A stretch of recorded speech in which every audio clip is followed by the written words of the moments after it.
Well, hey, what's going on, folks? Welcome to Chatterbox Reds. Clay, what a fun night to talk some Cincinnati Reds baseball. I think that this is my first post game of the year. And what better way than to talk about a team that's currently down 8-1? Yeah, not going well. I've never heard of this guy on the mound, by the way. Have you heard of this guy? I have not either. I have not.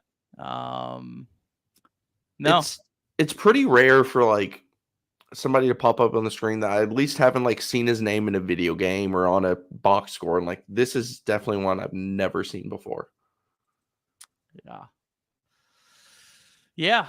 Well, you know what, Clay? I don't know what else we're gonna talk about, so let's find out who he is. Let's find out who this young man is. Let's give him his proper due. First off, I want you to try to say his last name. Ferrer? That's what I'm gonna say. Jose A. Ferrer. This is a 24-year-old lefty out of the Dominican Republic. This is his 40th career big league game. He actually pitched in 39 games last year, but this is his first outing of 2024. Yeah, I wasn't watching a ton of those national games last year. Let's see. Okay, now the question is like, can we figure out? This is really good TV. I know. Like, was he just like a September late season guy? Was he a post deadline guy last year who just 39 games? I mean, he had to have. I mean, they sold a lot at the deadline last year, right? Yeah, they moved quite a bit. My guess is he got called up at the deadline. Let's see. He got called up. Well, he got called up July 1st, and he was there the whole rest of the year. 5.03 ERA last year. Wow. Just threw 98. Isn't it kind of funny how, it wasn't that long ago that like 98, 100 was something to like, whoa. And now it's, a guy we've never heard of comes in just pumping it. Who cares? Yeah, not even a discussion about it. No. Just it's hittable. I'm sure my stream is behind yours. But I think I'm behind the tracker. I found this. Oh wow. Yeah. I got first and third now. Yeah, see, I'm still. We'll sync up if it becomes. Now I got steer just reached. So if the Reds bring the tying run into the on deck circle, we will sync this up. Until then, we're just riding with how it is. So yeah, I don't blame you one bit. So this is our backup stream when Trace doesn't do it, because the program that Trace does is a little more technical. You have to have multiple license for. So anyways, we use this. So I've been searching for forever for a score bug that I could plug into this. And the folks in Canada are the only ones that I could find. Sportsnet, their baseball scores, you can zoom in and make it sit perfectly right on top. Now, I might need to like try to fill those other two little black gaps at the top, but I think we might have finally found it. So shout out to Canada today. Yeah, I like that. I swear I tried like 30 different ones, like Yahoo, ESPN. None of them fit. It always has like ads or something on top of it. Folks in Canada, man. I got Tyler Stevenson on my screen right now. What do you feel about him this year? How do you feel like he's performed? I think he's had a good year.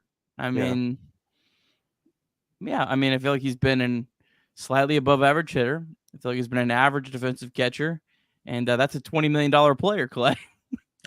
Isn't it wild? Isn't it kind of wild?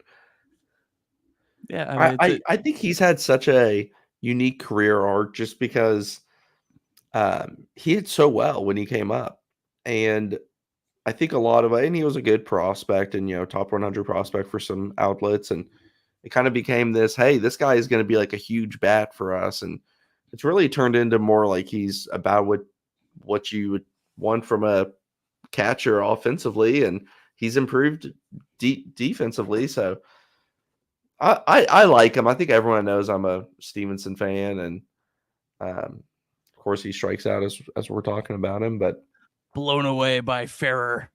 it's so hard to find catchers, like Yeah. legit catchers. Like you can be very, very below average and just be like 36 years old and get $4 million to come play. You know what I mean? 2022 completely changed my appreciation level for catchers when I saw the Reds run through like 4 of them, and like some of these guys couldn't even catch the ball. Like to be a big league catcher is it's I agree with you. It's completely underappreciated. How even guys like Luke Maile, I think, go underappreciated overall. Yeah, I think he's fine. I've always thought he's more of a third catcher, especially on a good team. I don't think he's much of a backup. But like you said, like there's reasons why these guys hang around forever. Like, Yeah, there's more to it than just hitting. And man, they're just tough. hey. I haven't seen it yet, but don't tell me. Oh my gosh. All right. Austin Slater.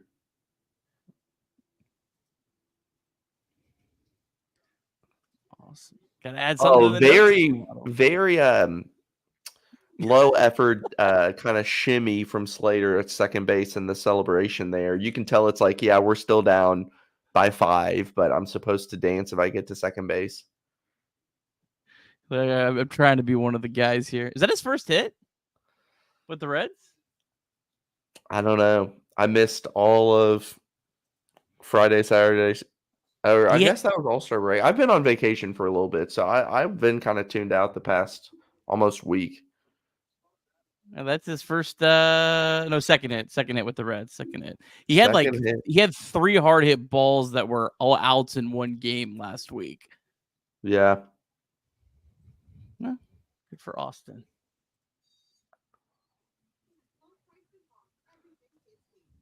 All right, over in Daytona, E. Smith Pineda, a 3-run bomb to tie the game up. How about that? I really hope that guy can hit. I really do, because he is a very good defender. Is he really? Yeah, man. I mean, I'm not gonna sit here and act like I've seen a ton of him, but from what I've watched, he's been good, and I've seen him host some guys too with his arm. I'm kind of like, I wouldn't say I'm in on him, but like I'm watching him for sure. I'm keeping an eye on him. It's hard to really make any sort of like big conclusions on guys at that level, because how many guys, like start struggling at Daytona and then Dayton, and they're super young and then they kind of figure it out. Yeah, and the more you watch the lower levels of the minors, the more you realize like these players have a very long way to go. Yeah. I mean, you see ridiculous errors and paths to the baseball and routes that oftentimes get scored a double. Oh, so and so went 2 for 5 tonight with 2 doubles, and you watch both the doubles, and both of them should have been flyouts to left field. They're just poor routes. And so it is kind of one of those deals. I try to get eyes on single A whenever I watch back, because I never watch the minors live. I always, usually Monday and Friday of each week, I watch certain games, certain at-bats, certain pitchers on rewind from the days before. So I never really sit down and watch a full game, but I try to watch, whoever's of interest or whoever had a good week that week. Derek Law, baby. Oh, on the bullpen cart. Let's 3.18 ERA.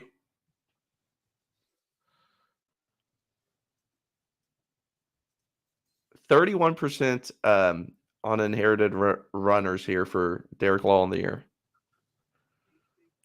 I liked Derek Law. I liked him. Oh yeah, me too. He's got some likability quality about him. He's like been a solid reliever for like 3 or 4 years now. Yeah. He can bounce around on waivers and team after team and whatnot, but like that guy's pretty solid. I mean, he's never gonna be the best guy in your bullpen, but I like him. I really do. I I enjoyed his time. I remember last year, early in the year, you and I went to a game together, and Derek Law had a big outing that day, and we were doing the live show from the stadium, and you and I were like, Derek Law, like we were, I wouldn't say hyping him up, but like far too excited about his outing. I mean, I think the Reds would have kept him if it wasn't for, kind of how things like panned out last year with so many other relievers. Yeah. No, LV Marte staring down. Well, I'm sure his at bats probably concluded for you, but Not yet, not yet. not yet. Okay. Just swung at a ball in the dirt, but Yeah. Okay. Great.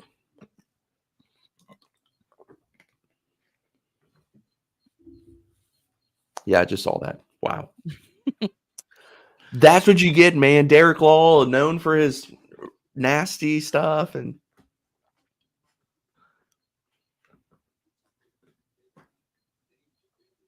all right. Noel V. Marte just has to play better baseball. He's far too talented to just come in here and just, be a complete disappointment so far this season. And I know, everyone, oh, well, he can't play in the playoffs. I don't care. You got to help get them to the playoffs. Something apparently just happened. Nick is excited. As I talk about how bad Marte is, I'm sure he delivered. He somehow drew a walk. All right. All right. I did not see that coming after he swung at a pitch in the dirt. We'll take it. All right, well.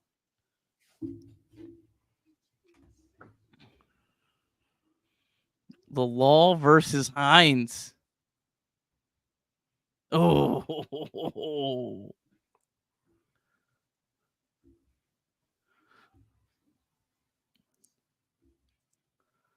I do kind of hope Law just happens to like stick on with the right team and like has like a deep playoff run. It gets to like be like the 13th inning. They're out of pitchers. They turn to Derek Law. Like, listen, those guys get traded every year. Yeah. Like I was doing I wrote 2 deadline articles for one for the Tigers, one for the Reds today, and I was doing a lot of research on like previous trades.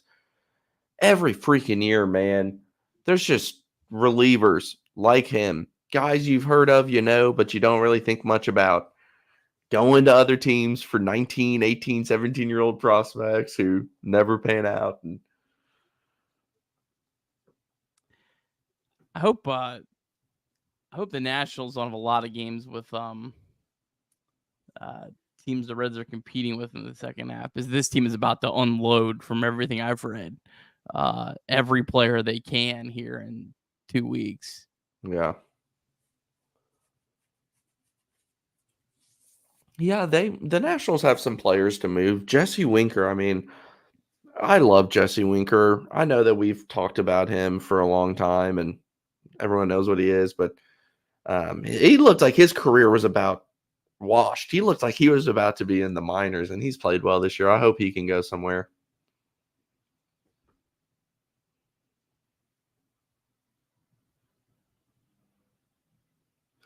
Well, Reese Hines struck out.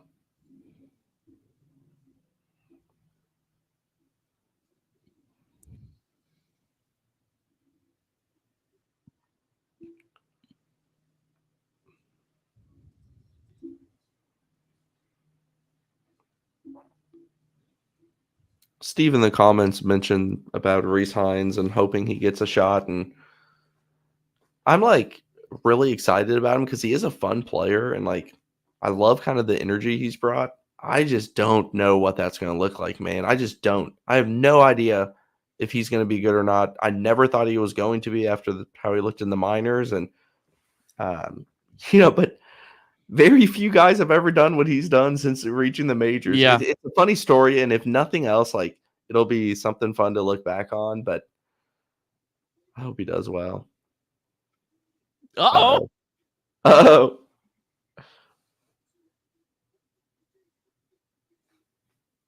Jake Fraley. Oh my gosh! If Fraley would have got thrown out third, I did not think that was a very good decision to take third. Ruiz kind of fumbled the ball. Oh, I see it now. Yeah. All right, we have to sync up. The tying runs in the on deck circle. All right, so Let me know when you see the replay of Fraley. I paused it like a second after. Like when you see the replay.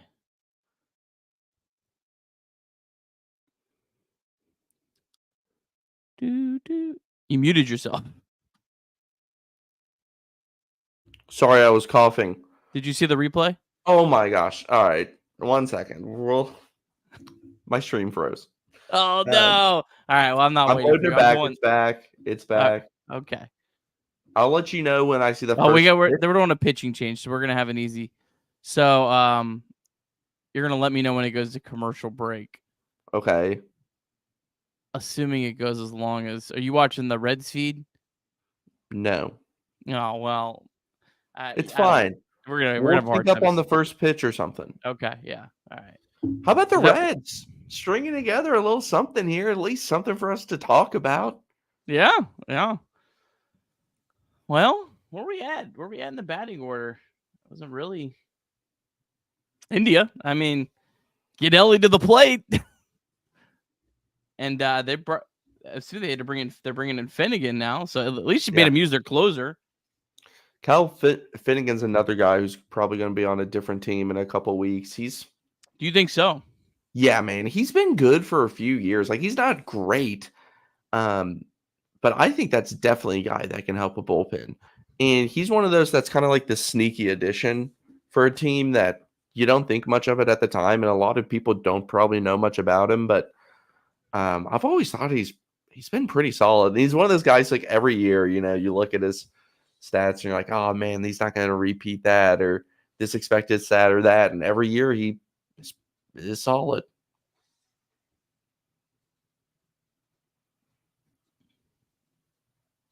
It was only the 15th extra base or 16th extra base hit of the season for Fraley. Yeah, man, it's been really, really rough for him.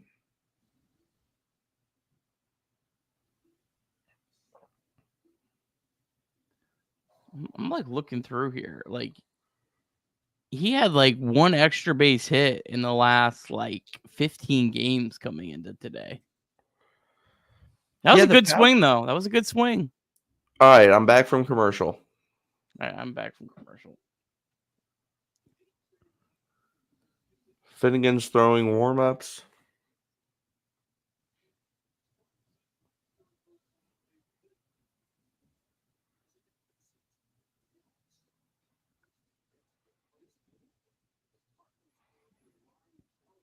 Kyle Finnegan second in the National League in saves.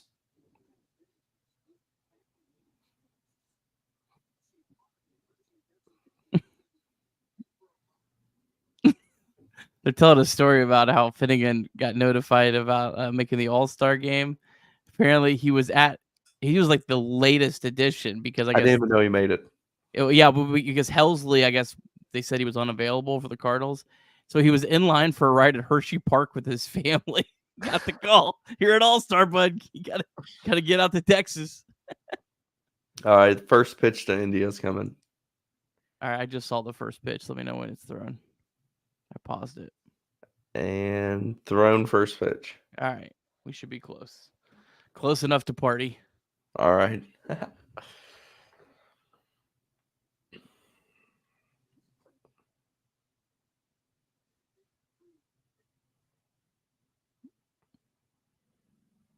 All right. Oh, yeah, that's 2-0 to India with what was that, back-to-back fastballs high and out of the zone. He's had a turbulent week. Here it comes, baby. Ooh. That was a good pitch. Yeah. So now that's 3 high fastballs. Something in the dirt. Be ready, Fraley. Be ready.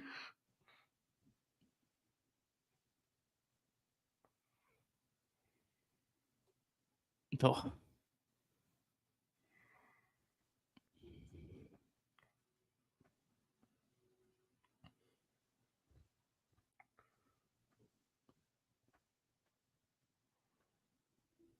They're on their feet at Nationals Park. There's a big crowd there. Yeah, it's a good crowd. Guy's chugging his beer before the pitch. If somehow this game goes extra innings, fun fact about DC, half these people will have to leave because they'll have to catch the train, and the trains don't, unless they change it, they don't go past like 11 o'clock. Really? Yeah. There's like no way to really get into DC without taking the trains, unless you're a psychopath. I tried driving into DC one time a few years back to meet no. a friend for dinner, and I didn't even make. I just turned around and went on my way. Yeah. That's why they start their games earlier, is because of the trains. Huh.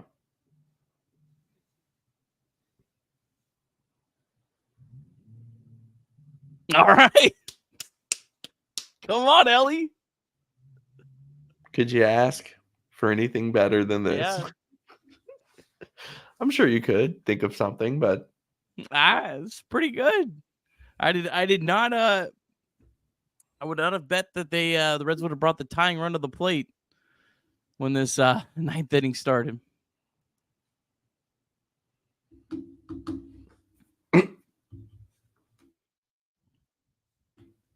I apologize for coughing. I've been sick the past 2 days, but I'm trying to mute it as best as I can.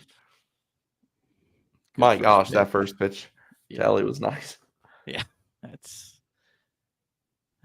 an all-star closer pitch.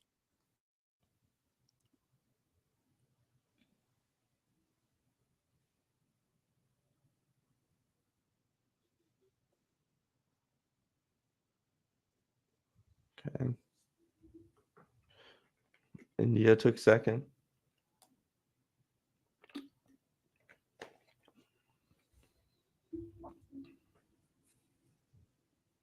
Come on, man. Do something. This is the pitch right here. Third pitch he's swinging. Good call, Blue. Oh, Good man. call. It's a great Good take. call. I would have swung at that. Yeah. Ground out to third.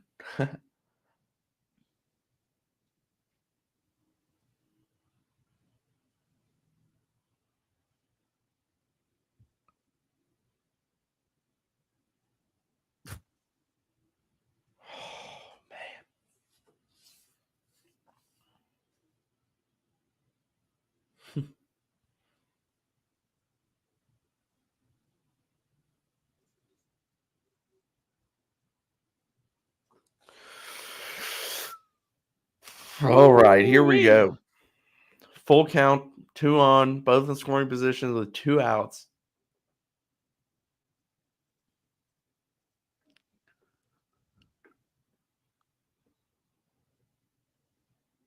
Come on, Ellie. Oh. That was a hittable pitch right there.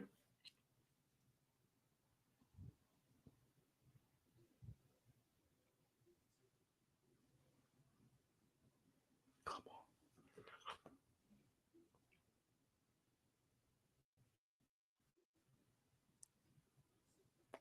on. Well, heck of a rally. All right. Well, sorry, folks. I need the full 4-minute intro to get this set up, so you're going to have to hold on. All right. We'll do a show. Bench to bench. Change hit in the air to deep right field. That goes Clemente. And the save. He's done. Get out of here, baseball. It's gone. Oh, my God. Can you believe it? Johnny Bench has tied it up. The Cincinnati Reds win the World Series in 4 straight. It was a sweep. In the dirt. It's a wild pitch. Here comes Foster. The Reds win the pennant. Larkins won the game. That ball is fair. Cincinnati's ahead. 2 games to none. Welcome, Joe Randa to Cincinnati. Adam Dunn has done it again. Benzinger backing and calling. And the 1990 World Championship belongs to the Cincinnati Reds. Marty, yes. This is Adam from Milwaukee. Hey, Adam, how you doing? I'm good. How are you? Good. Do you think Scott Chatterbox is a good player? Dunn up there with the bases loaded, the outfield deep and around toward right, and the 1-0 on the way to the plate.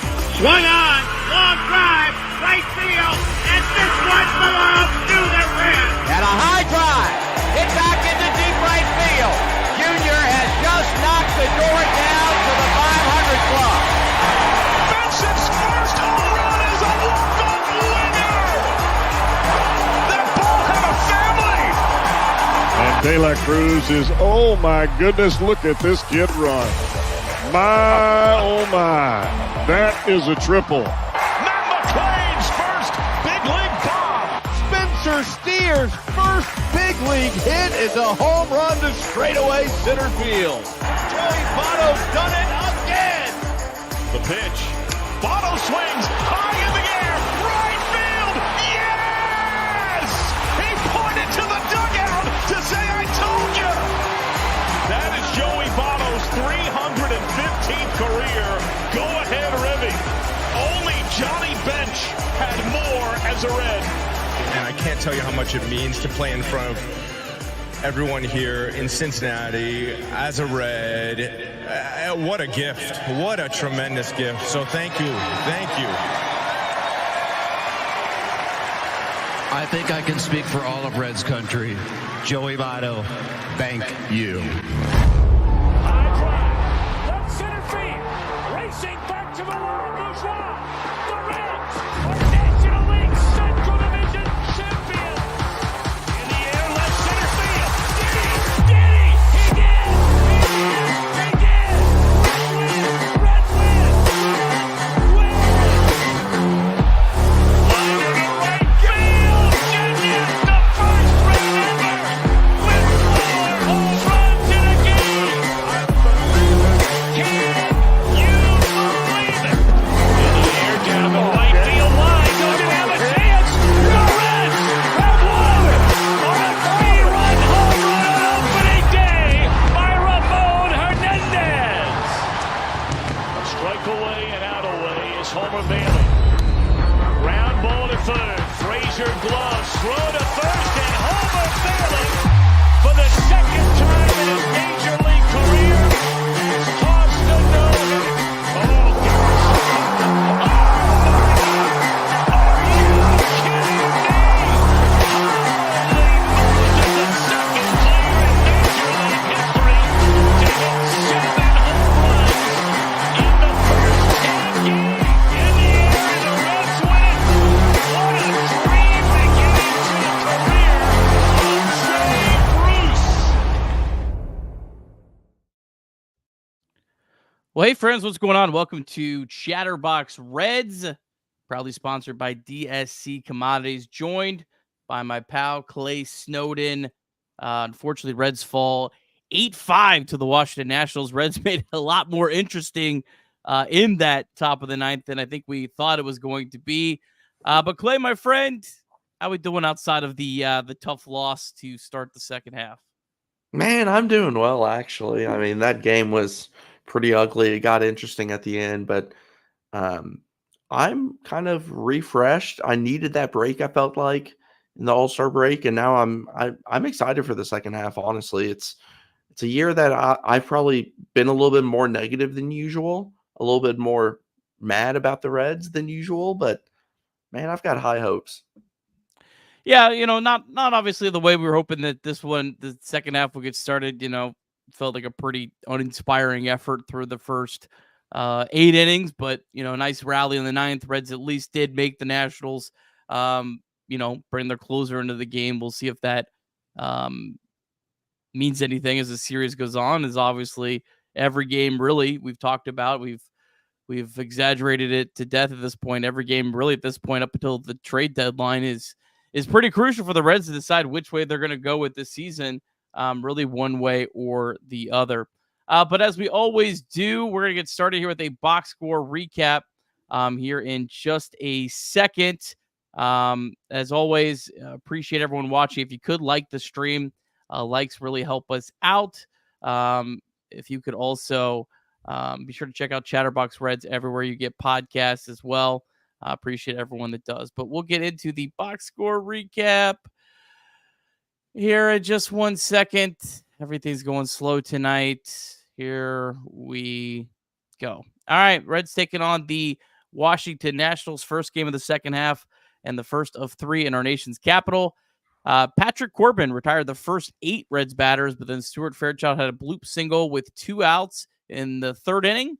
Stu got picked off, but Nationals first baseman Juan Yepes botched the throw back to second base. Stolen base number 12 for Stu in the scorebook. Jonathan India singled him home, 1-0 Reds. Montas worked around a pair of walks in the first and then had retired 8 straight batters, but things unraveled on him in the 4th inning. He gave up 4 runs, including a 2-run home run to Keibert Ruiz with 2 outs. It was 4-1 Nats. The Nationals did more damage with 2 outs against Montas in the 5th. Juan Yepes hit a 3-run home run, 7-1 Nationals. Reds offense only scratched across 1 run off Patrick Corbin in 6 innings. The Nationals added another run on a Buck Farmer wild pitch in the 7th to take an 8-1 lead. And it felt like at that point it was going to be just a quiet, ugly baseball game for the Reds. But in the top of the 9th, the Reds rallied. Candelario had a leadoff walk. Spencer Steer singled. Stevenson did strike out, but then Austin Slater had a 2 RBI single to make it 8-3. Noelve Marte walked. Hines struck out, but then Jake Fraley doubled. He ended up taking 3rd, and it was an 8-5 game. India walked, bringing the tying run to the plate, and Ellie De La Cruz. But Ellie De La Cruz, a 101-mile-per-hour hit ball, but hit right into the ground for an easy ground out. Reds fall 8-5.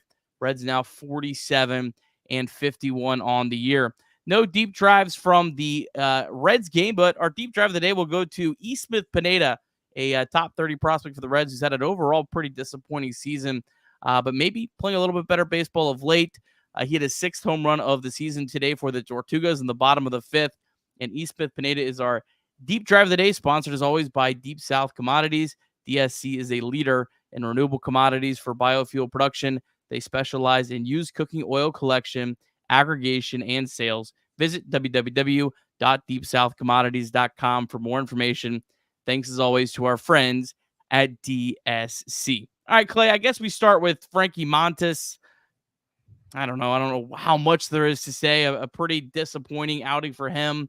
Obviously, we can talk, I guess, in a minute about the Reds' decision to go with him to start the second half.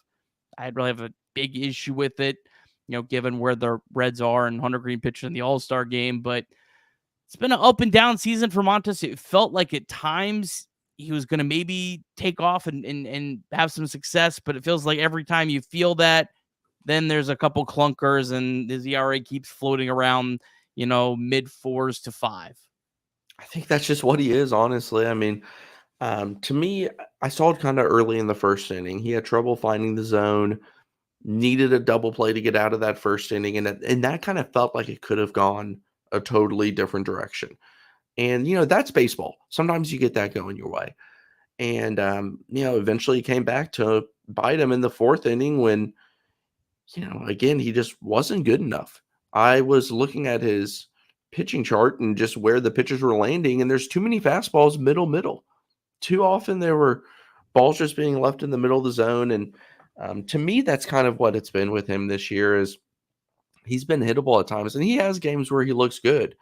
Most back-end starters do have that kind of game. And I see him more as a back-end starter, honestly. And I don't really know what the answer is. Like, I don't think the Reds will get much value in trading him, and they're potentially going to need some guys to eat some innings this year. It just feels like he's going to be on the Reds this year, and that will be that. Yeah, I don't know if I'm as far as like he has no chance of being successful. I mean, again, he's a guy that's coming back off of a pretty brutal injury that had a long recovery. He's definitely been very inconsistent this year.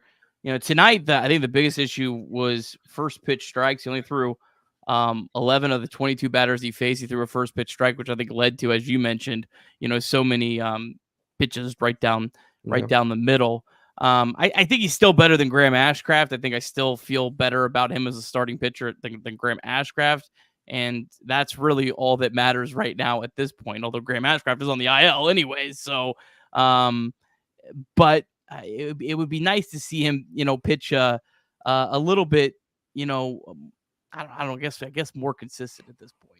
Yeah, absolutely. And I think he's a major league pitcher. I think he's more of a 4 or 5 than what he's shown in the past. I don't dislike him. I think he's a good clubhouse guy, and that only goes so far, though. You've got to be productive and finding a way, like you mentioned, to make his outings more consistent. Like, when are we going to get a stretch of 4 or 5 straight good outings instead of 2 straight good outings and a rocky one? And that's more of my concern. And to me, it's not, he's not making or breaking this season. But every week that you have Lodolo and Green and Abbott all healthy, like, that's probably not going to last the whole season, especially because Lodolo's already shown health issues. So you're going to rely on Montas to some extent, and he just needs to be better. Any thoughts on him being the guy to get the ball first? Obviously, he did throw 6 shutout innings against the Nationals on opening day, so I don't know if that factored into it at all. Lodolo pitched on Sunday, so maybe they wanted to get him an extra day. He obviously has been dealing with blister issues. Andrew Abbott, I'm sure he's a guy they're trying to maybe get as many extra off days as they can for right now. And then Hunter Green pitched in the All-Star game on Tuesday, so like you kind of can see the logic of why they just said, let's just give Frankie the ball first. Let's put these other guys in better situations for them and them long term. I don't think it was about we want Frankie Montas starting the first game of the second half.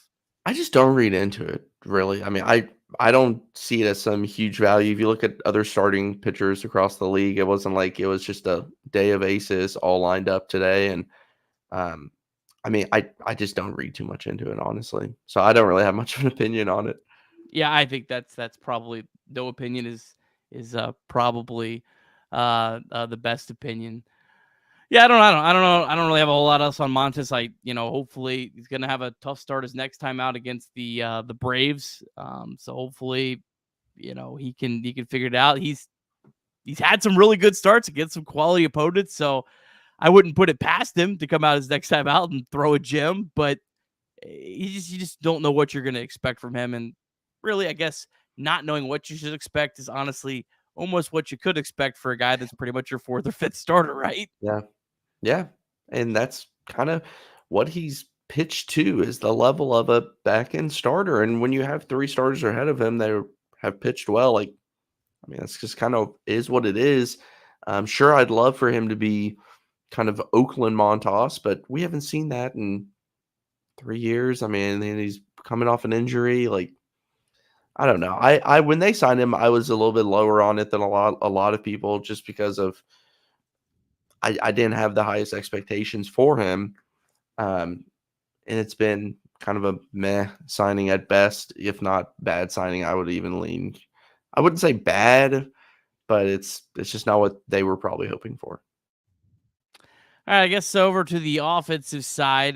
Nice rally late. I guess we could talk about that here in a second, but disappointing. The Reds had hit Patrick Corbin very well the last 3 times they faced him. Kind of like what you said about how, back end of the starters are going to have good days and bad days. Well, today was unfortunately, I guess, a pretty good day for Patrick Corbin. I know I see a lot every time like the Reds face a bad pitcher.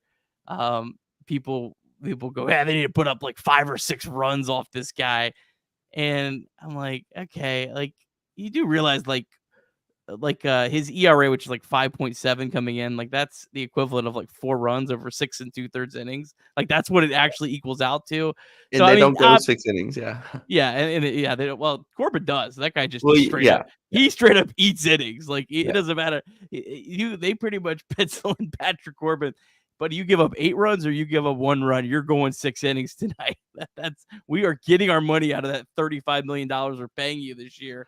But I don't know. I mean, I guess I like the lineup against the lefty. I think it's a pretty decent lineup, all things considered. Yeah, I think it's fine. Whenever it comes to platoons, for me, it's if I'm trying to think of the right way to phrase this. You're going to face righties and lefties. If you are only good enough to face one of them, then you have to be significantly better than league average against that, because you don't have any value from the other part or even a negative value. And I think the Reds have some good platoon hitters. I think that they need to have better splits if that's what they're going to do. If you only do one thing and it's hit a lefty, then you have to do it at a very high level, in my opinion. And coming in, Patrick Corbin had surrendered the most hits in the league coming into today. And what did he allow? 3 hits through the first, I think, heading into the 6th, or I don't have the box score in front of me, but he held the Reds in check, had plenty of strikeouts against them. I did expect a better showing against him. That doesn't mean 5 runs, but more players on the base paths, more pressure on him. He did not feel like he had many moments where there was pressure on him to make a certain pitch or to get a big out. And I think that falls back on the Reds more than it does praising Patrick Corbin for his efforts, although he did pitch well. Like, there's no doubting that. He had some nasty breaking balls, but I'm not going to sit here and act like, Patrick Corbin in the year 2024 is some unstoppable force, No, not at all. Not at all. It's just, it's hard. It's hard when you do these shows every day to have big takes one way or the other, because I don't know, Patrick Corbin had a start this year where he didn't give up a run to the Dodgers. He had a start this year where he didn't give up a run to the Padres. Were those teams unprepared those nights, or was it just one of those nights? I don't know. It's really hard to have some big take on it one way or the other. Maybe the Reds' approach tonight was wrong. They didn't have any walks against Corbin. Maybe they thought that they could jump on him, and their thought was, let's try to be aggressive on him. That's our best path. And if a couple balls fall in, I think they had 6 hard hit balls against him. Not a ton, but a few. It's a totally different game, and obviously Montas, getting shelled early didn't help either. On top of that, where you're playing from behind all day, but just I don't know, a frustrating start. And now you're going to have 2 pitchers the next 2 days that you feel really good about, but so do the Nationals. The Nationals also have 2 pitchers that they feel really good about the next 2 days. To me, it's not as much about just, if this was a random Tuesday game in June, I'd feel a little bit different about it. It's just the idea of coming off the All-Star break, trying to build momentum heading into the deadline. You have Jonathan India talking about, we want to make them buyers, or that wasn't a direct quote, but that type of verbiage. Heading into this weekend, it would have been a great opportunity against a pitcher who is not very good, has not had great results, and it was pretty much a disaster, and they saved face a little bit in the 9th inning. To me, that's where it's we're probably seeing more frustration, is because we had the days off to say, all right, everyone's rested, everyone's here, let's attack Patrick Corbin, and the opposite happened. And that happens in baseball, don't get me wrong. I just think that's kind of the explanation for maybe some more frustration with tonight's game. They could win the next 2 games. They could go on a 5-game winning streak, and we probably don't think much about this game tonight. Like you said, it's hard to have a take when you're doing this every day. Well, I don't do it every day, so I'll come with some takes. I'll come with some excitement, and we'll see where it goes. All right, I love it, love it. I don't know. I mean, any thoughts on that 9th inning rally? I mean, it was good to see a lot of different guys involved in that. Good to see Jake Fraley. I thought he had a really good swing on that double. Yeah. Maybe one of the better swings we've seen out of Jake Fraley. Nice at bat by Jonathan India, drawing a walk against an all-star closer, to give Ellie De La Cruz a chance. So there's some good things in that. Spencer Steer had 3 hard hit balls today. That's nice to see. I do feel like he's playing better of late. That's about it really for me for the offense. Yeah, that 9th inning, it was fun when we were just sitting here watching it together to at least have some hope. To me, it's Jake Fraley. I mean, I don't really know what to think. It's most likely just a wash year for him.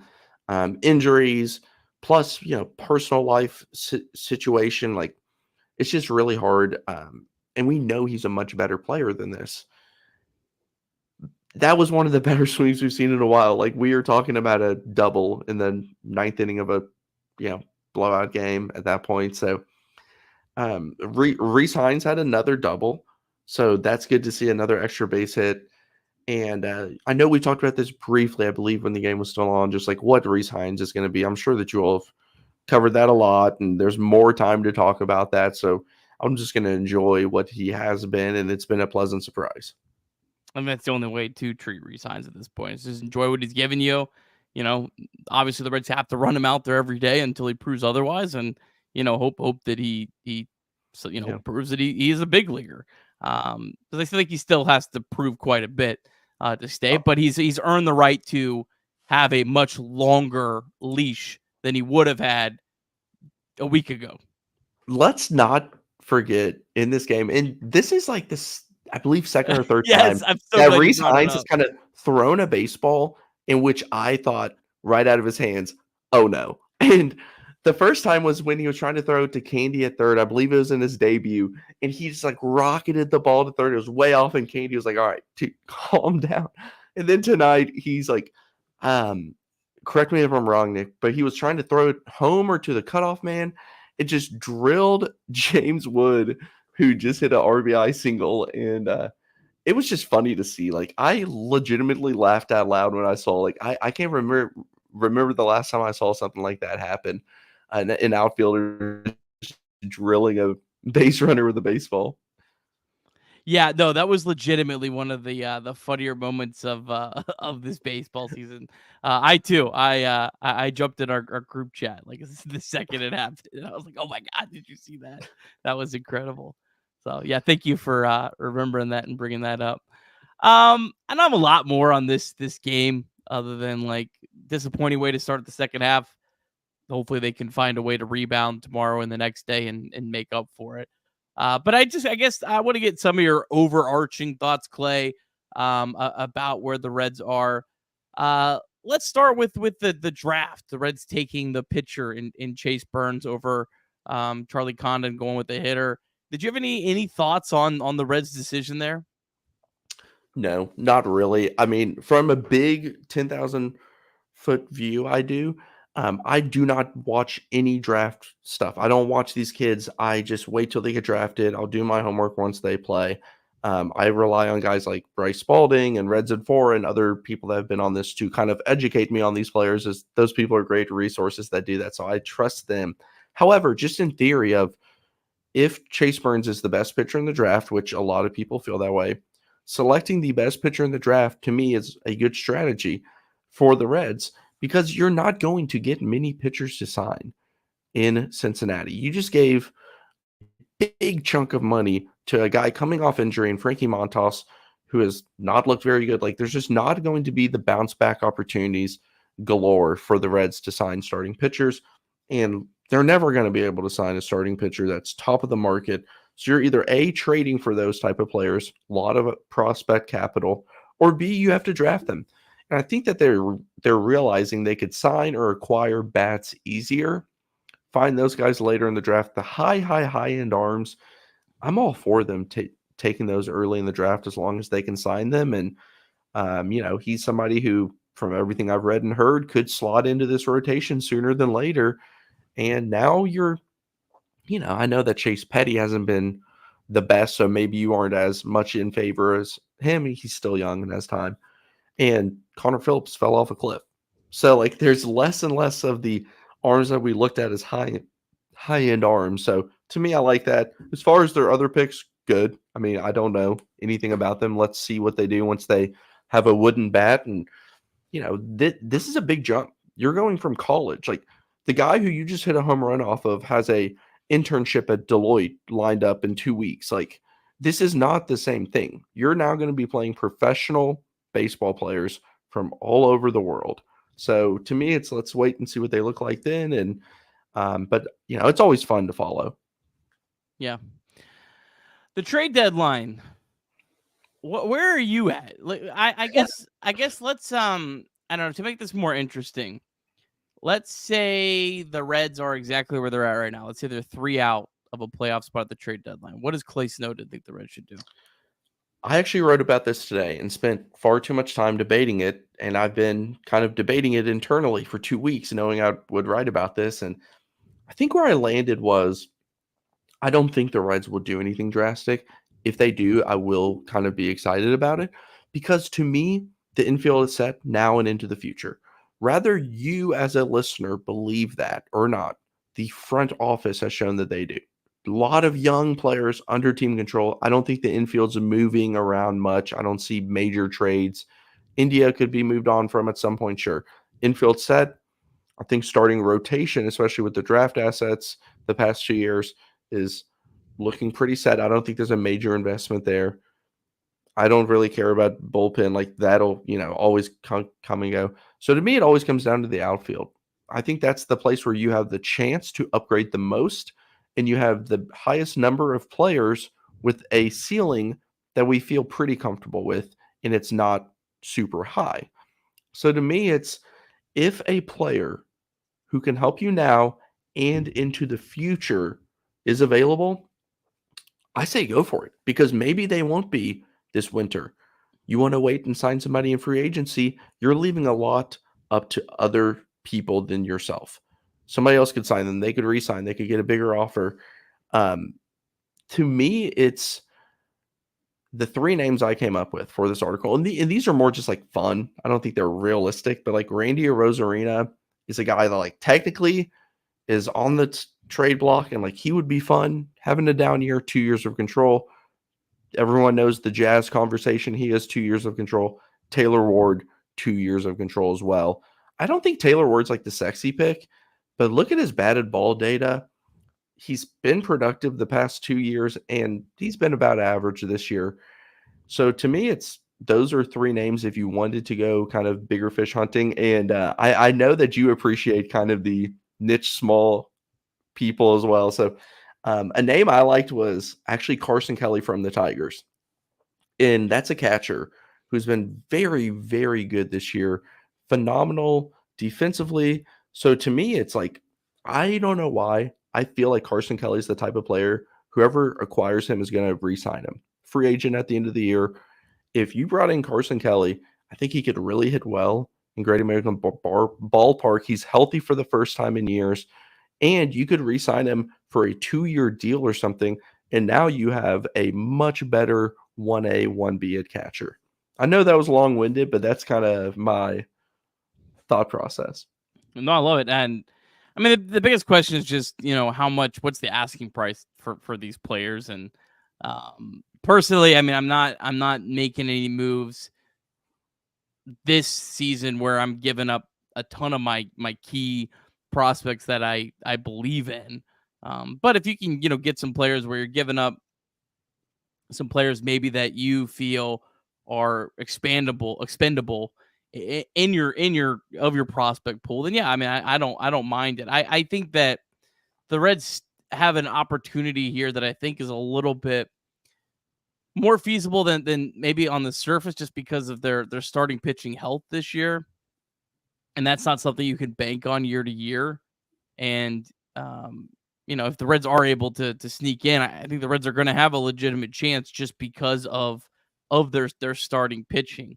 And we say that on a night where the starting pitcher gives 7 runs, but the point still stands. So it's a balancing act. And I like you kind of said at the beginning, man, I feel like you can really make such a big case for going one way or the other. Like it's such a thin line where the Reds are right now. Well, to me, it's, as I was looking more and more into it, who do they really have to sell? Nick Martini or Kali. I did that on radio today. Not Martinez, not Martini.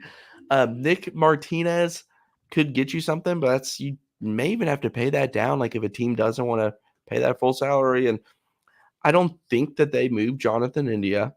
I can go into that if you want me to, or if you all covered that to exhaustion, I can just move on. But I don't think that they have many pieces that if you sell, it's going to bring back this awesome return that you can't pass up. So to me, it's all right. Then you don't have to add and trade away the farm and get rentals.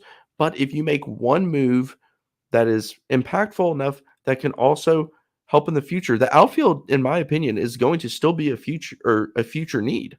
I think that Benson and Fraley are too redundant on a good team.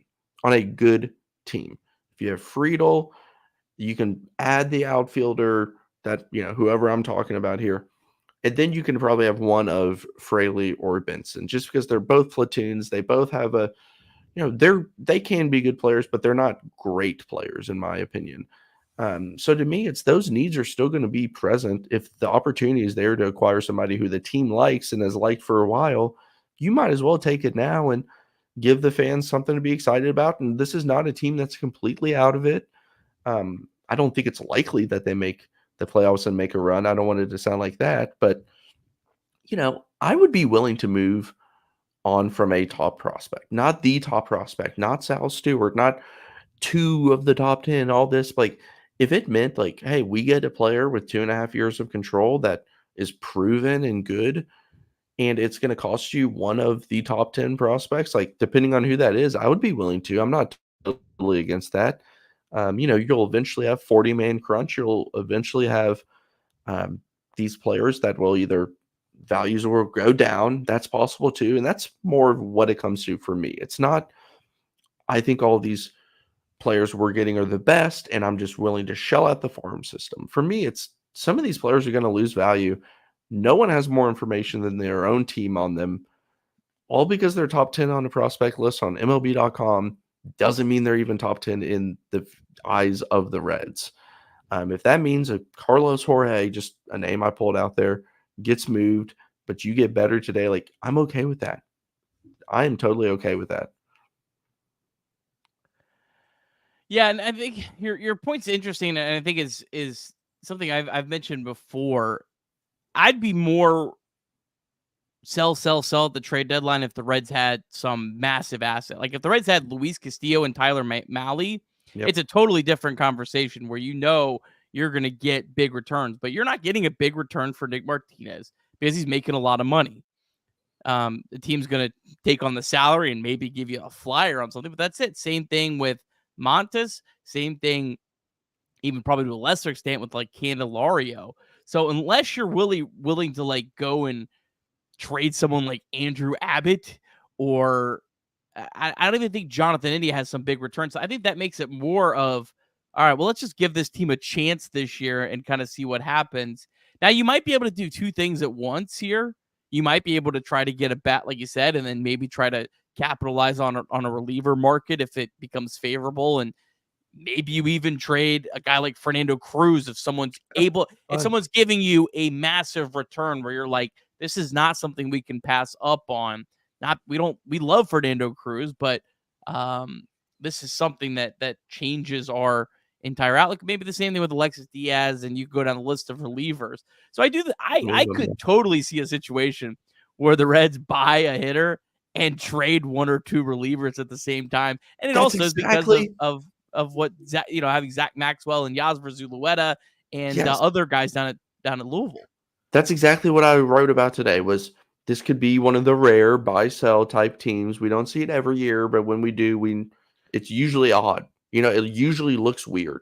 Lucas Sims or Fernando Cruz or whoever in the bullpen that they can get something for that is actually a decent return, not just the typical Michael Givens for 2 19-year-olds who are outside the top 30, not that type of thing. But if somebody's interested in those other guys, sure, you can find bullpen arms. You can find them on the waiver wire even. Those will be happening. Keep in mind that waiver wire is going to be pretty active as teams buy, trade, sell, whatnot. So to me, like, it really comes down to, like, can they find a bat that's available that makes sense? And I only want it if it makes sense for now and the future.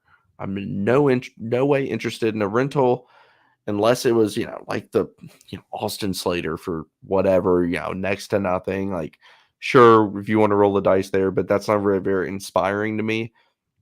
Go get a fun player, man. Like, that would really, I think, spark the fan base. And I know that they don't really, that's not what they're trying to do, but these issues are going to be very similar next year in the outfield that they are this season. So if you want to wait around till free agency, throw a bag at Anthony Santander. Like, I would like that, but I don't want to wait around and hope and cross my fingers that these players are going to fit the market in Cincinnati and sign here and everything's going to be great.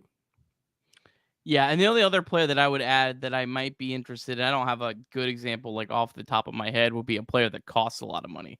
I would love for the Reds to buy an expensive player, maybe even a guy that's not someone you go, wow, that's a great player, but it's someone that team's basically just going to unload their contract, and you're able to kind of get a player like that. Do I you know know any exactly. examples?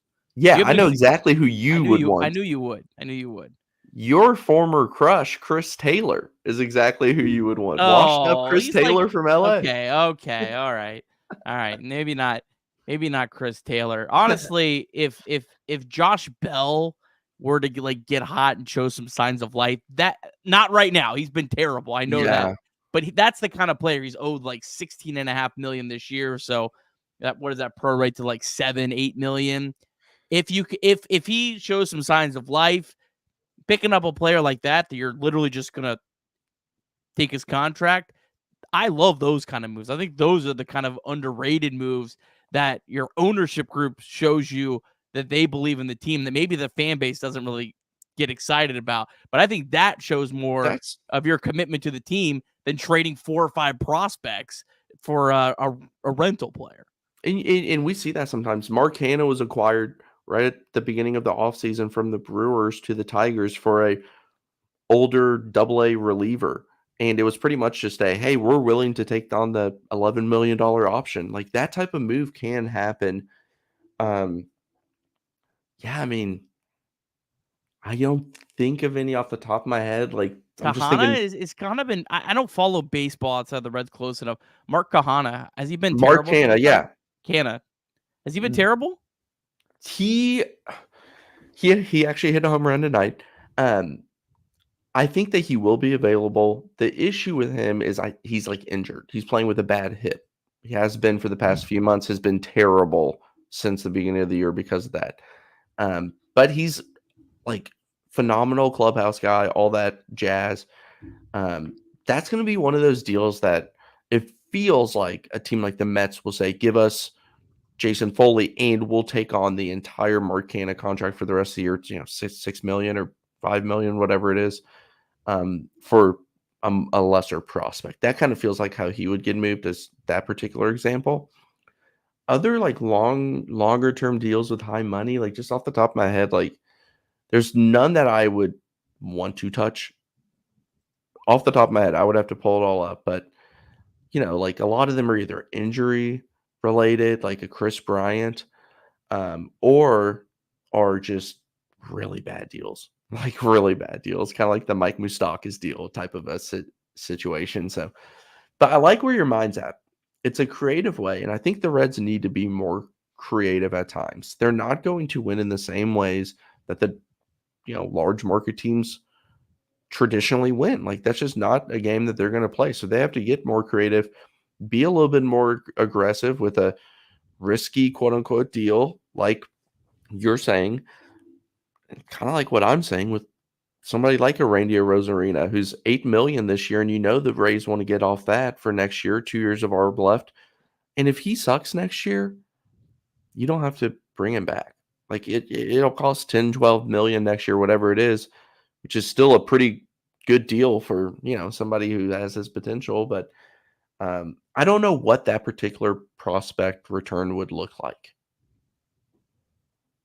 The only other one I see that maybe might make sense would be Michael Conforto, making $18 million this year. If the Giants are still right in the race, but let's say they have a bad week, that's maybe a guy that you could get for basically nothing. Yeah, him and like the Mitch There's not a Haniger lot. types. There's not a lot just because there's only like 5 teams that are out of it right now. So it's there's not a whole lot of. Hey, here's a name for you. If you want a large contract, how about Patrick Corbin? Have you heard of that guy? Trade you straight up for Frankie Montas. No, plus cash. Yeah, but I do think the Reds. It's not impossible. Like, I know we love to talk, not we, but people love to talk about ownership and like this, that, and bash them and whatnot. And yeah, that's fine. And there's examples of that. They have also had examples of bringing in players when the time is right or trading at the right time, like the Matt Latos, Edison Volquez, Josh Hamilton, stuff like those examples are further in the past, and we can all laugh about how long it's been, but there's not been that many opportunities for them to make those trades, except for 2019, 20-ish with Trevor Bauer and Yasiel Puig. Like, they made moves when they felt it was the right time to make moves. I think it's lining up for the right time in the next, I would say the next 365 days, the next calendar year, from this time till next deadline, there's got to be some type of movement of some kind. Yeah, I'm with you. All right, let's do some Reds MILB, and then we'll talk about tomorrow's starting pitchers. So let me run through it here. Louisville, they lost. They came into the All-Star break on a 6-game winning streak. They lost 6-4 to Columbus. I know you saw this, Clay. An incredible play from Blake Dunn where he fell over and made a catch. Jacob Hurtubise was out of the lineup in this one. A little bit surprising to see. Must be dealing with something injury-wise would be my guess. But he wasn't placed in the IL, so hopefully it's nothing serious. And then Justice Sheffield was absolutely rocked. Does look like though Zach Maxwell actually gave up a run in the 9th. That was the first run he's allowed in a long time. Any thoughts at Louisville? I'll pause here. We'll come back to that. Any thoughts on anyone at Louisville, Clay? Not really. That team is, they're not like the worst team I've ever seen in Louisville. There's just not a ton of prospect intrigue there right now. I mean, like you said, Blake Dunn made a nice catch today after kind of I couldn't really tell from the broadcast if it was a bad route or just a weird read or a weird movement or something, but still a nice catch. Like there's interest in following Blake Dunn, and a few guys in the bullpen, but overall, like, I don't know, man. Louisville just doesn't have a ton of prospect power right now. Still somehow 48-44, though. That's life in the minor league. Sometimes a team that's not really as talented as you would think finds a way to win just with a bunch of, veteran guys and 4A players Jordan, that are baby. Yeah. All right. Chattanooga kind of just figures for them in their season. They were rained out on a night Rhett Lauder was supposed to start. So that's kind of unfortunate. Dayton lost 3-0. They actually were getting no hit into the 7th inning in that one. Cam Collier was on base twice, though, as was Carlos Jorge in that one, but obviously not a whole lot going on. With Dayton, Daytona, they looks like they're in a rain delay in the bottom of the 8th. They trail Palm Beach 9-5. Eastmith Pineda did hit a home run in that one. And then we did have some Dominican Summer League action. The DSL Reds fell 4-1 to the DSL Red Sox. Adolfo Sanchez was 0-2 in that one. And then the DSL Rojas won 8, or they actually got suspended as well. 8-8 against the DSL Orioles Orange. Jervin Moriallo, he's having a really great year down there. He was on base 3 times in that one. And the ACL Reds are up 5-0 early in that one. Let's talk about tomorrow. Nope. Wrong one. Sorry. Hang with me here. Clay, any chat too. We do have a super chat. Okay. I like this. Julian Aguilar starts against the Braves on Tuesday. Okay. That's possible. He's not on the 40-man, right? No. He is one of the pitchers that I've been really high on for a few years now, and I just love watching pitch. This is the guy that he's going to play like several years in the majors. He's never going to be top of a rotation type, but he's just one of those guys you'll look back and be like, yeah, that guy had a really solid career. He's not going to strike everybody out, but has good enough stuff. And heck, I mean, I don't know if he'll start Tuesday. I haven't even thought that far ahead or looked at it, but I would love to see that. I really would. That would be a lot of fun. I think they would prefer to get him more starts in AAA and just finish the year out there and kind of be an option for next season. But the Reds have had kind of a few underrated guys or kind of pop-ups that this year. Aguilar's an underrated guy. Carson Spires has been kind of in my opinion, more of a pop-up of, oh, wow, he's better than we thought he could, or better than I thought he would be. So that's always assuring because filling out the back end of a rotation with guys that are cheap is a lot better than spending $10, $15 million on Kyle Gibsons and Jordan Lyles and Patrick Corbins or whoever you want. Frankie Frankie Montas. Montas. I was trying to avoid that name, Nick, but I saw it on your lips just sitting there. Well, I had to say it. I mean, I don't think Frankie Montas was a bad sign. I'm glad the Reds did it. I'm glad the Reds took a shot. And, Yeah. I mean, I still, like I said, I think he's better than Ashcraft. And, I mean, that you would have had no options. And you would have even had to go even deeper than the Reds went if you didn't sign a guy like Frankie Montas. So, no, I agree with you. But I like the idea. I guess only made a couple starts at AAA, so I don't think they go that route. I think they probably go with the bullpen game, and Nick Martinez probably starts, and that's probably what they do. Because they only have to get through one game before Carson Spires. So I don't know. I don't know if I see them making a 40-man for one game, but it's possible. And Aguilar certainly deserves it. There's no. Yeah, there is. Let's see if I can filibuster long enough to find this information for you all. But I'm trying to look up when exactly he would be Rule 5 eligible, because if it was sooner than later, like this December, then you could start getting a little bit more creative with, oh yeah, he is this December 24, he has to be put on the 40-man. So that's something to always monitor. Like if they plan on doing it, which I like 99% sure they will protect him, then moving him to the 40-man now is just a little bit easier. Like it's just a clearer path because they're going to do that in a couple of months. And if there's a guy on the 40-man that they kind of have seen this many months of in the minors who just hasn't impressed, like those moves are a little bit easier than when a guy's not Rule 5 eligible for 2-3 years, if that makes sense. Yeah. See a lot of hate in the chat for Montas. I get a bad night tonight. I don't think it was a terrible signing. I really don't. I don't know. I guess the question would be, I guess you compare him to what other free agent starting pitchers have done this year. And it's such a crapshoot when you're talking that type of pitcher where you're signing to a 1-year contract. Yeah. It's such a crapshoot. And honestly, the fact that he's at least been serviceable is more than sometimes what you get with that. Yeah, and sometimes you get Jack Flaherty, who signed a 1-year deal, and sometimes you get Lucas Giolito, who signed a big deal, I think that was 2-year deal in Boston. He's been injured and hasn't produced anything, so it's those 1-year deals can kind of be a coin flip, and called heads that landed tails. Now, let's see. I still think he's capable of going so on the far. Run, and yeah, we'll see. Yeah, all right, absolutely.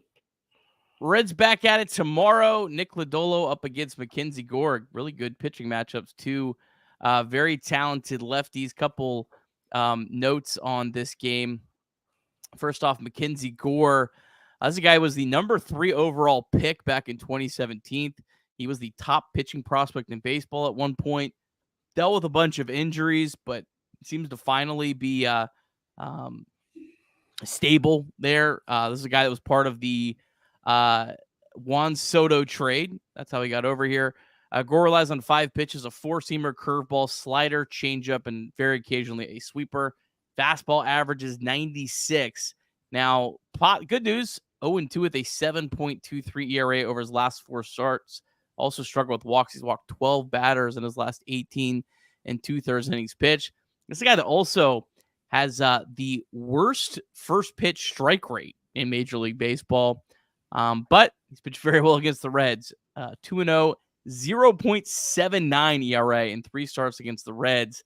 Last year, he threw an inning and a third scoreless in his only start against the Reds, but he got removed after a nearly 2-hour rain delay. Active Reds, 9 for 19, 479 average, 1,200 OPS. Candelario has a homer against him. Ellie's 1 for 1. Santiago Espinal, who we did not see in the lineup, is 2 for 2 with a double. And then Austin Slater is 3 for 8. And then for the Reds, Nick Lodolo. Lodolo obviously dominant early in his last 2 starts, but then kind of struggled for various reasons. Obviously struggled coming back from a rain delay against the Rockies. And then a blister issue seemed to hurt him his last time out against the Marlins. Lodolo's been dominant on the road, 2.27 ERA in 5 starts on the road.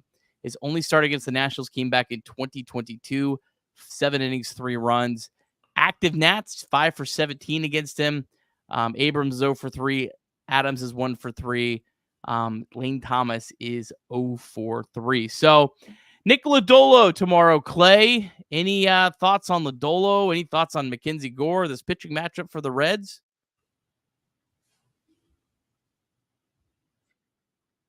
Sorry. It froze there for a second. Sorry about that. Yeah, both of them actually. I think Gore's good. I think that, just being attached to that, he had a very strange prospect kind of rise and trade. He was very good and then was absolutely awful, kind of like disappeared to an extent, and like came back and was better, and then he ended up in Washington. It's been a weird run for him, and I do think he's a good ascending pitcher.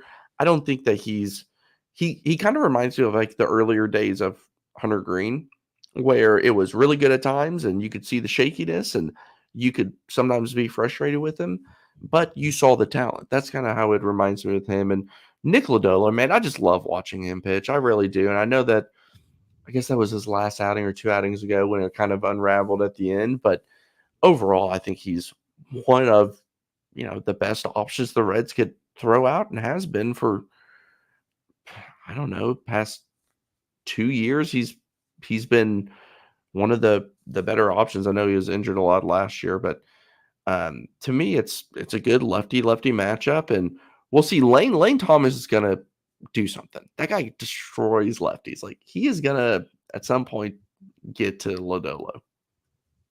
I imagine Lodolo too is really chomping at the bit after those last 2 starts. Both of them dominated early and then was just really frustrating, kind of how they both ended. So yeah, I expect a good start from Lodolo. Hopefully the Reds can find a way to score off Mackenzie Gore, who's one of the more talented pitchers in baseball. The Reds offense just has been a roller coaster. Sometimes they hit some really good pitchers. Other times they don't. We'll have to kind of see what they look like tomorrow. Yeah. Well, Clay, any final thoughts for us before we wrap this bad boy up? No, man, it's fun. I'm glad that I got to do this. It's been a while, so it feels good to get back and talk about a Reds loss. All right. I tell you what though, I'm going to put something in the chat, and I want you, chat people that are upset about Frankie Montas, I would like you to look through the free agent signing pictures from this year. I want you to be a little you could also just Google spot track free agents, go to 2024, sort with pitchers, and look through that list. And Eduardo Rodriguez hasn't pitched this year. Giolito's been hurt. I think that looking at this list, I'm doing it myself right now. Like, I mean, such a crapshoot. I can make cases for some of these guys, like Sonny Gray. I mean, I would have loved to have him back. He's a good pitcher. Jordan Montgomery's not played well and has been injured, and Erod's a complete mess. I don't even want to get into all that, but he still hasn't pitched. And as you go down, like Michael Wacha, Seth Lugo, those are guys that we had talked about, and like those would have been good fits. Jack Flaherty changed a lot. It wasn't like he was this awesome pitcher who could have been had. Like, he went to Detroit and they changed a lot with him, and it's worked out. I mean, Sean Manaea, no thanks.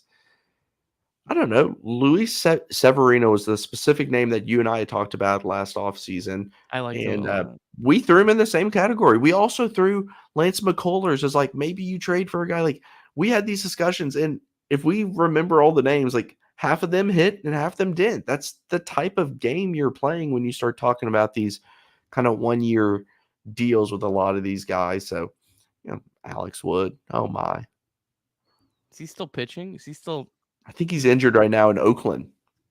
That's the thing too about most of these guys is half of them get hurt. Like, half of them provide you no value. Like, at least Montas has stayed healthy. I mean, yeah, that's true.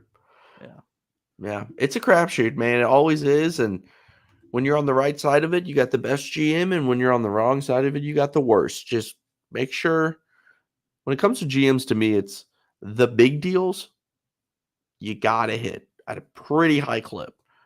The smaller marginal deals, 1-year stuff and waiver wires and all that stuff, be around 50%.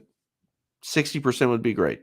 Nobody's out here at 100%, 80%, 75% hit rates. Nobody. Even your favorite team, the Rays, person out there saying they've never made a mistake.